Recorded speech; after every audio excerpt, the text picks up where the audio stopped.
FIR quash करण्याकरता supreme कोर्टाने काही गाईडलाईन्स दिलेल्या होत्या.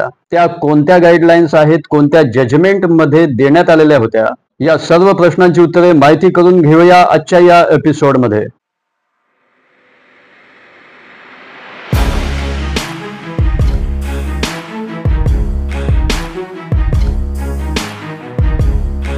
नमस्कार, मी advocate Rakesh Sontakke, justice for all मध्ये तुम्हा सर्वांचं स्वागत आहे. एफ-आय-आर क्रॅश करण्याकरता सुप्रीम कोर्टाने state of Haryana and others versus Bhajanlal and others 1992 मध्ये हे जजमेंट देण्यात आलेले होते.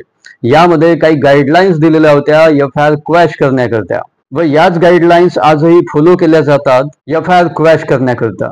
त्यामध्ये पहिली गाईडलाईन आहे की एफ-आय-आर आणि त्यासोबतच असलेले डॉक्युमेंट जर रीड केले, जरी त्यामधील हकीकत मान्य केली तरी प्रायमा फेसी त्या आरोपी विरुद्ध केस दिसत नाही. म्हणजेच एफ-आय-आर आणि त्यासोबत जे डॉक्युमेंट जोडलेले असतील त्यामध्ये जी कहाणी सांगितलेली आहे त्यावरून त्या आरोपी विरुद्ध केस असल्याचे स्पष्ट होत नाही. अनेकदा पोलीस एफ-आय-आर मध्ये अशा व्यक्तीचं नाव टाकते की ज्याचा त्या आरोपाशी, त्या गुन्ह्याशी काहीही संबंध नसतो, म्हणजे त्या घटनेशीच काही संबंध नसतो. तर अशा सिच्युएशन मध्ये तुम्ही एफ-आय-आर क्रॅश करण्याकरता हायकोर्टापुढे रिट पिटिशन फाईल करू शकता. तसेच त्या एफ-आय-आर मधील स्टोरीवरून कोणता ऑफेन्स झाला आहे हे जरी स्पष्ट होत नसेल तरी तुम्ही रिट पिटिशन फाईल करू शकता. दुसऱ्या नंबरचे पॅरामीटर आहे की जर त्या एफ-आय-आर वरून कॉग्निझेबल ऑफेन्स डिस्क्लोज होत नसेल, म्हणजे एफ-आय-आर मध्ये जी स्टोरी आहे त्यावरून जर तो नॉन कॉग्निझेबल ऑफेन्स वाटत असेल तर अशा सिच्युएशन मध्ये सुद्धा तुम्ही हायकोर्टापुढे रिट पिटिशन फाईल करू शकता एफ-आय-आर क्रॅश करण्याकरिता. तिसऱ्या नंबरचे पॅरामीटर आहे की पोलिसांनी जो एव्हिडन्स कलेक्ट केलेला असतो, तसंच एफ-आय-आर मध्ये व कंप्लेंट मध्ये जे आरोप आहेत, जे ॲलिगेशन्स आहेत, ते आरोप अनकंट्रोल आहेत आणि या दोन्ही वरून कोणताही ऑफेन्स डिस्क्लोज होत नसेल तेव्हा तुम्ही रिट पिटिशन फाईल करू शकता. चौथे पॅरामीटर आहे की एफ-आय-आर मधील आरोप हे कॉग्निझेबल ऑफेन्स डिस्क्लोज करत नाही किंवा कॉग्निझेबल ऑफेन्स वाटत नाही जर ती एफ-आय-आर रीड केली तर, आणि केवळ नॉन कॉग्निझेबल ऑफेन्स डिस्क्लोज होत आहे तर अशा वेळी पोलीस ऑफिसरने मॅजिस्ट्रेट कडून ऑर्डर घेतल्याशिवाय त्यामध्ये इन्व्हेस्टिगेशन करू नये. परंतु तरी सुद्धा एफ-आय-आर दाखल करण्यात आली आणि इन्व्हेस्टिगेशन सुरू असेल तर अशा कंडिशन मध्ये सुद्धा एफ-आय-आर क्रॅश करण्याकरता तुम्ही रिट पिटिशन हायकोर्टापुढे फाईल करू शकता.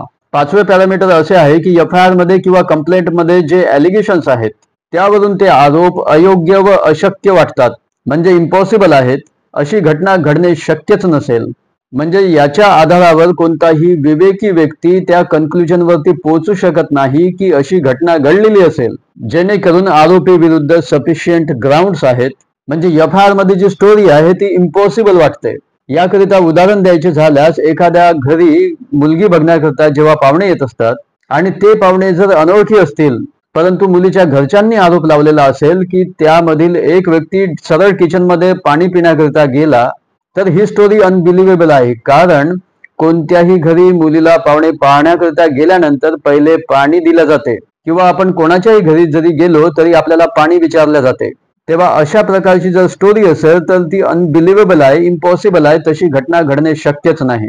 तेव्हा अशा सिच्युएशन मध्ये सुद्धा तुम्ही तुमची एफ-आय-आर क्रॅश करण्याकरता हायकोर्टापुढे रिट पिटिशन फाईल करू शकता.